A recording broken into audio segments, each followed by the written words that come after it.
I'm here to share with you the status and progress of strengthening national child protection systems in Eastern Africa. I am sure you'll agree with me that the previous presenters really brought pregnant issues. And for me, I'm going to tone it down and bring out exactly what has been happening in the 7 countries. This is just a summary because there's a lot of information based on what we have seen the last few months or years. A lot has been said about national child protection systems, including their key pillars and components. I need not to belabor this, but for the sake of reminding ourselves, I think it would be prudent for me to just brush through. And it is clear that coordination is one of the key pillars of a child protection system. And obviously, laws and policies are very fundamental. Going down, one clearly sees that these are the components. And I'm confident that if you talk about national child protection systems, sometimes it can be abstract. But when you unpack the pillars and the so-called components, then you are able to clearly see how do you implement each and every one.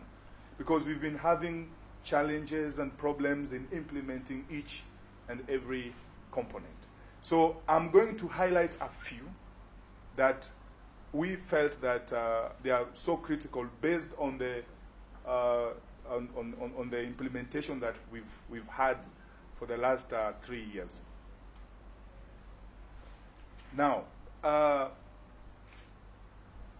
after we unpacked these components, obviously, Wambui has talked on the process that we have gone through. We've had several meetings, and we've been having technical working groups converge to discuss specifically on areas of implementation, including development of work plans.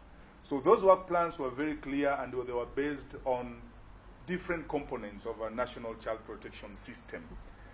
But then, when countries go back, then there is need to align with what is happening in the country so that the work plans are in tandem with the action plans that are for our specific countries. So to ensure that we follow and critically analyze what each country implements, we embarked on a process of monitoring visits to countries to meet technical working group members, both state and non-state actors, to understand how system strengthening works. One of the strategy was to establish technical working groups. And as we gather here today, we are representatives of technical working groups in our respective countries.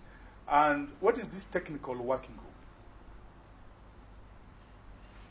This technical working group comprises of both state and non-state actors. So we are saying the ministries that are key. We are looking at the various departments within the government, that is the police, the Ministry of Justice, Ministry of Education. So the key ministries who bear the burden in child protection, and also non-state actors who as well bear the burden in child protection. So these are the teams that we thought would really drive system strengthening in the countries. I know the question of driver has been so consistent, and we will continue being consistent in talking about the drivers in the process of implementing NCPS. So in countries where child protection works in harmony, we realize that there is a particular ministry in charge of child protection and systems approach to child protection. Clearly states that the work of child protection is the responsibility of the state. Sometimes we use state and government interchangeably, but if the state is taking the key role, it means that issues of coordination need to be very clear, issues of budgeting needs to be very clear, and obviously other issues that have been articulated in terms of human resource capacities are also fundamental. Then we are seeing other civil society organizations as other actors that play a complementary role. And And when you see this mix, then definitely countries are making effort to ensure that the journey to NCPS is actualized. In this progress, we are seeing governments are making effort. They are making effort to actualize child protection system strengthening with support from a number of stakeholders key in child protection. We are seeing a number of challenges that the governments are facing. They are grappling with key issues, including allocating budgets because it's not adequate. So there's need to seek support from other key stakeholders.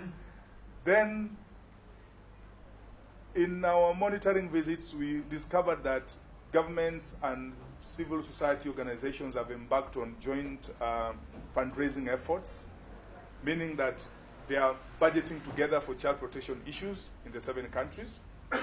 And discussions are still ongoing to ensure that they allocate adequate funding. For example, in Uganda, the government is raising funds for the child protection strategy. In Kenya, the budget for orphans and vulnerable children cash transfer program has been allocated 8.5 billion this financial year. Then the efforts are still being scaled up, and the government is slowly picking that initiative from partners and tagging it within its key or mandate programs. And obviously, other countries are also making efforts towards that. There are quite a number of examples.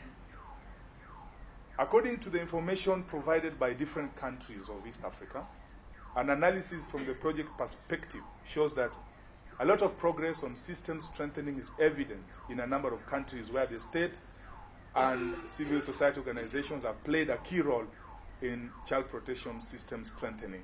So the efforts are progressive moving forward, and one sees there is already a deliberate effort of governments to work and the civil society organizations to work together, that we need to appreciate that. There is sometimes collaboration with government and sometimes not. Why are we saying this? Is because this collaboration, I don't know how to put it, but sometimes it is good to be selfish, but what are the consequences of being selfish? I think all these are determined by a number of factors where the governments would kind of want to work alone without the involvement of civil society organizations, because civil society organizations can be a nuisance. So they would rather segregate them. Or sometimes the civil society organizations would want to work alone because they have a particular funding. If they are going to involve the government, then there are going to arise a number of questions. So when this happens, then somebody is suffering, then the child is suffering. So what we are saying is these collaborative efforts need to be deliberate, need to be planned, they need to be systematic. It is worth to note that government plays a lead role, and it is the driver in system strengthening work to ensure coordination at all levels, to ensure ownership and sustainability. Again, this is not new. It has been a song, year in, year out. But people would want to know why exactly are we not moving in the direction that is deemed productive. Now, one of the key components in strengthening national child protection systems is coordination efforts. This is where we are actually having a thorn in our flesh, and we are seeing quite a number of challenges. The first thing that I would point out is that government is spearheading some coordination mechanisms, especially commissioning studies that will help improve the situation of children in most of the 7 countries. So there is a lot that is happening. But why am I saying some? It means that coordination is allowed by different teams at some level, including government and CSOs. But what is not very clear is at what point are the teams converging to draw some commonalities to address issues holistically. Fine, the coordination mechanisms, one sees them at different levels, but they do not speak to each other. So what really can be done for them to speak to each other and move in tandem. So that has been a challenge. Then we are seeing the existence of a child protection working groups, both at national level and also at community level. And they are largely driven by civil society organizations. This depends on who have the resources. Then the government is left as a spectator, making it difficult to visualize if the government is the real driver in child protection system strengthening. Because sometimes when there are resources is when you see there is the agenda of system strengthening is embraced. But if resources are dwindling, especially from the civil society organizations, then you see less activity. So one definitely would want to see how, again, does the civil society organizations and the government work together so that they move, together step by step, so that you don't leave the government behind and the civil society organizations are also not left behind. The issue about resources is very key. In the effort to meet with countries to find out exactly what is happening in coordination, we realize that there is proliferation of child protection working groups dealing with different thematic areas. Like, for example, there is a working group dealing with children in emergencies, another one dealing with child labor, and so on and so forth. But the emergence of these child protection working groups fragments the system further. I am sure you'll agree with me. The opportunity, however, is to have sub-working groups work on thematic areas, then report to the larger child protection working groups responsible under the key ministries.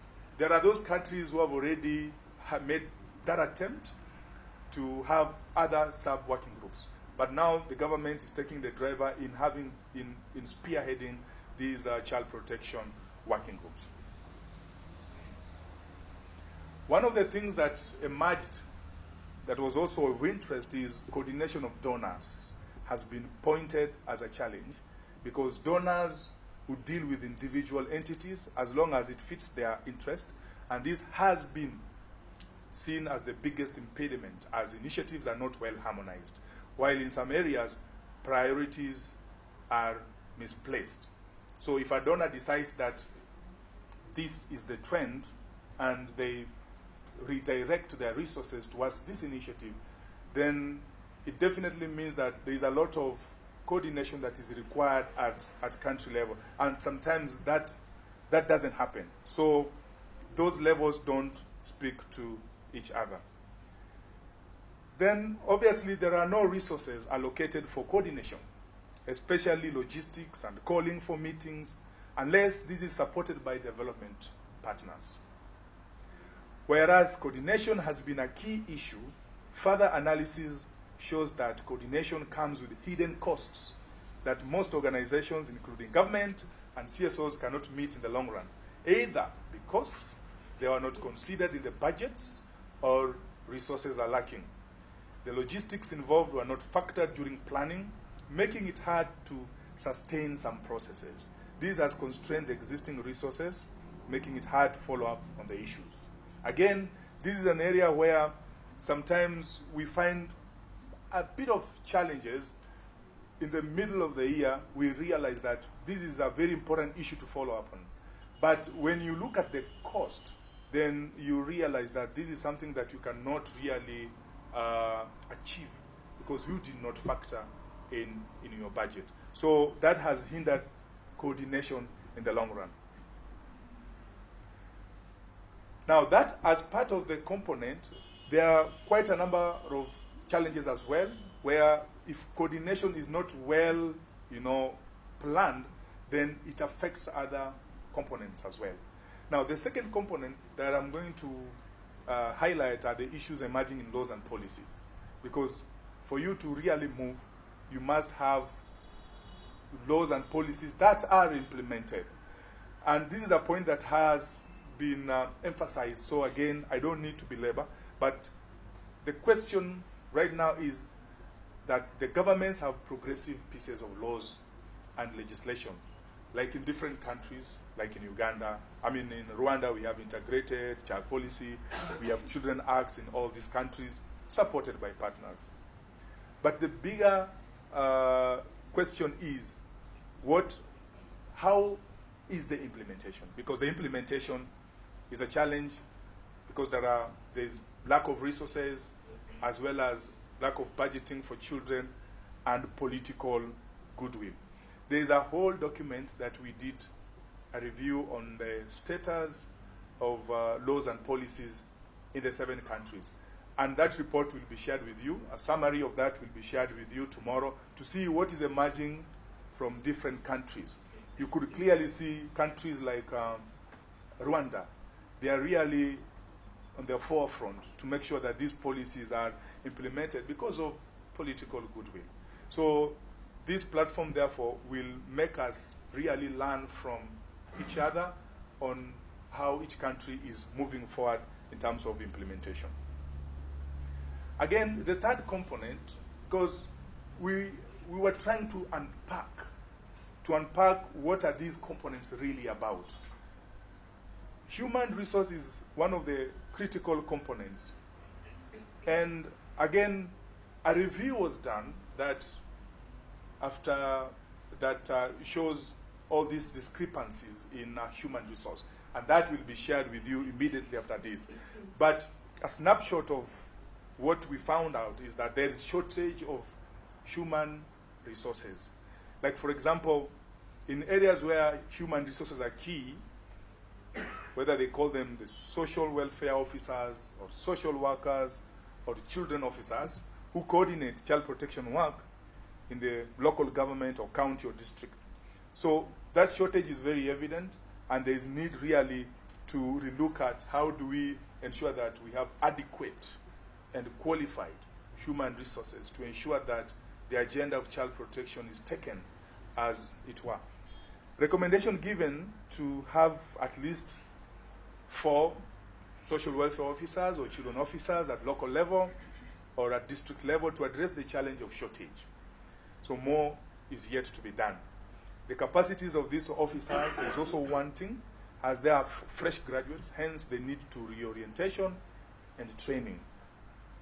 Again, one clearly sees that this is an area where we need to put enough effort that after recruiting a human resource, there is need to expose them at different levels so that they align they are aligned within the work as expected.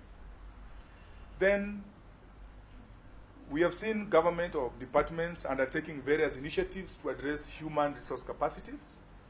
Like, for example, in Kenya, there's an initiative that has been launched by the government called capacity rationalization that started with few counties. For example, like in Machakos, what they were doing in Machakos County. So what they were doing is to see how much time an officer would take vis-a-vis the workload.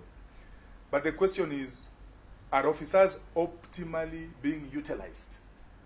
So there is need to maybe shift or to transfer to another department where the skills are really needed. So these efforts are also going on, not necessarily being called the same name, but you could see there are efforts to even train the human resource. This cannot go without mentioning national institutions. The national institutions are very key because as part of human resource, the national institutions need to have particular responsibility.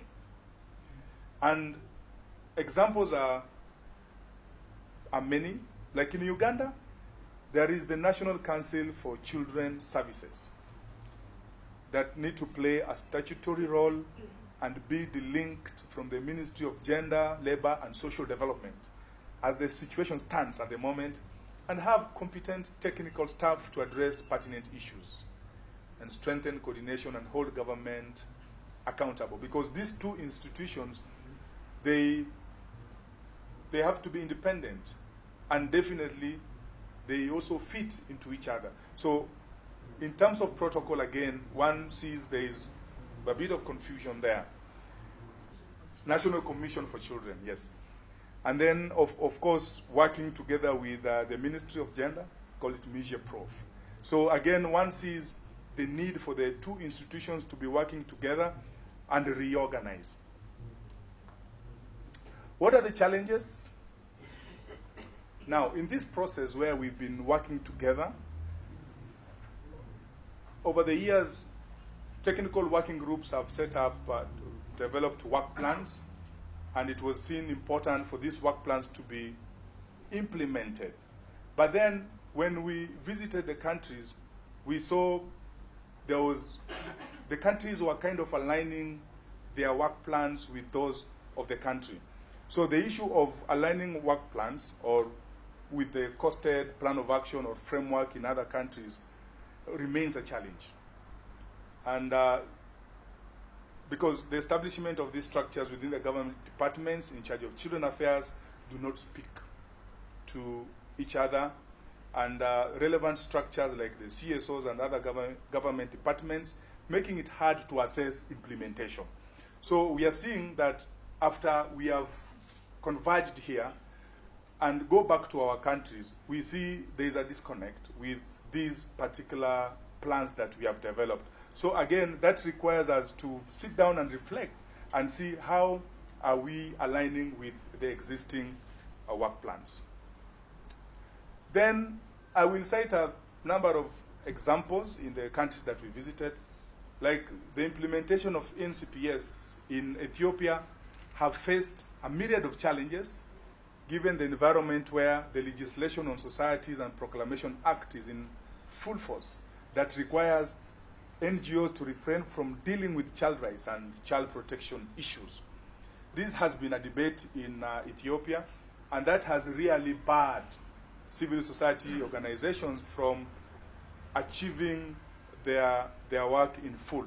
And I'm sure in this forum, we are going to continue with this discussion and see how best do we assist Ethiopia to overcome the challenges. Yet, the Civil Societies and Proclamation Act is in full force. In general, the issues remain fragmented because coordination by the government is still weak, and civil society organizations are still taking a lead role depending on who have the resources to push the agenda of the day. This has given rise to very many coordination mechanisms that are not aligned, affecting the realization of NCPS. So again, one sees fragmentation because every time we are supporting the government and we are seeing weak coordination, and we are seeing very many coordination mechanisms. So how do we get out of that quagmire? Then it is also worth mentioning that the international agency working closely with the government less likely consult with each other, with other stakeholders in the field of child protection to recognize the work that has already been done, fragmenting the systems further and promoting duplication efforts. Like, for example, studies that have been conducted, they are very good. And from these studies, recommendations are very key. But for you to do other studies, to complement the ones that have already been done, there is need to consult the other references. So in most cases, from those visits, it came out clearly that there is no consultation. So a review is done, another one is done, then one sees similarities and also confusion in these studies. In conclusion, we are saying that the key ministry dealing with children within the government has the mandate to be the driver in system strengthening to influence the rest of the actors. Because the rest of the actors are also playing complementary role. But we will continue being consistent in saying the driver. But the key ministry has really to be equipped with requisite tools for them to move in a direction that is deemed fit. Then the roles of different actors must be distinct, clear, to have a strong system, both at national and community level. When actors converge, and their roles are not very clear, they will end up not moving in the right direction. But if their roles are very clear, then one will even give them more responsibility. One would clearly see how ownership, is emerging, moving forward. Then lastly, weak coordination affects systemic approach to child protection. And as a key component, other components are highly affected. You can see how these other components are very clearly spelled out. But if the aspect of coordination is very clear, then how do we even achieve regulations and standards? Where a lot of guidelines are going to be developed, a lot of standards are going to be developed, but if they don't speak to each other, then how do we really achieve that particular component? So with that, I would like to mention that these visits that we did, our engagement with the different countries have revealed a lot. And you can see from the country's perspective, there is already good effort to ensure that NCPS is moving towards the right direction. But then, how do we handle the challenges that we face in our effort to ensure that NCPS is realized? So I'm upbeat that this particular platform is going to help us to see what are the strategies that we can employ so that we move NCPS to the next level. Thank you very much.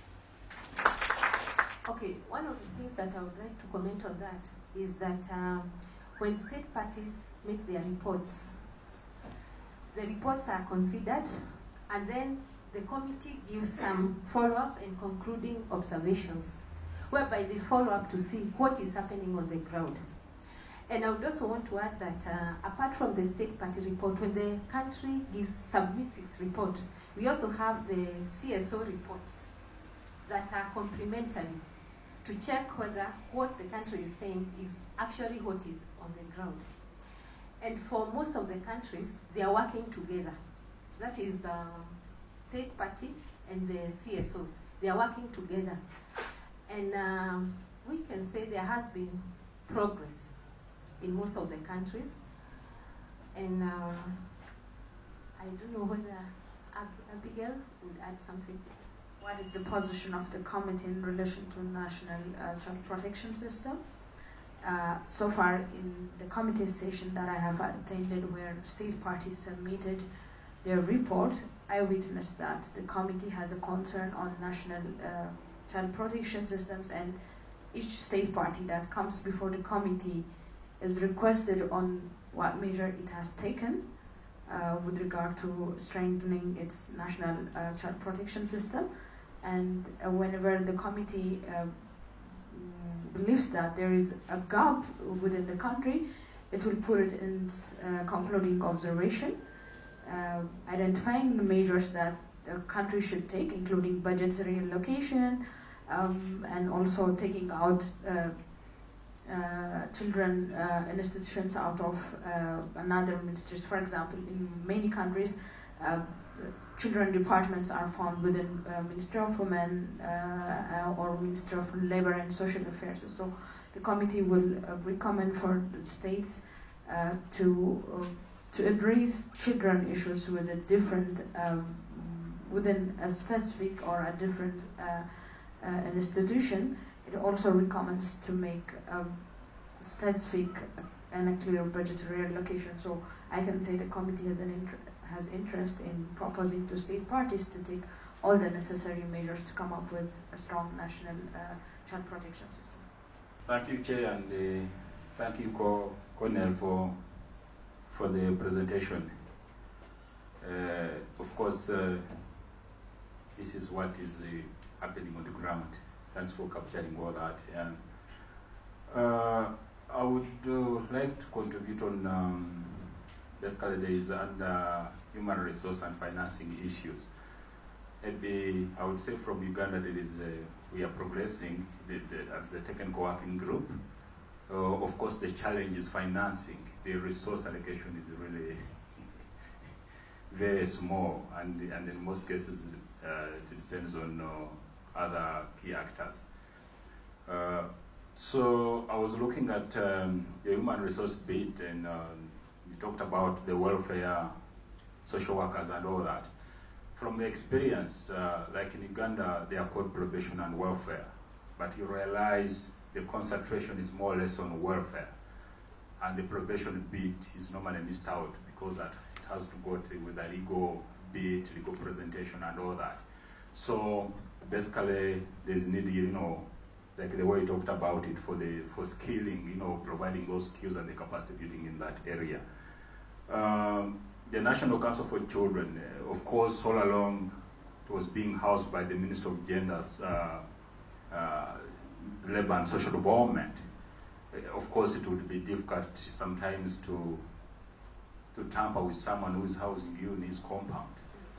It's very tricky. But as a start, recently they shifted. They have their own premises. Maybe with time they will be able now to play their laws.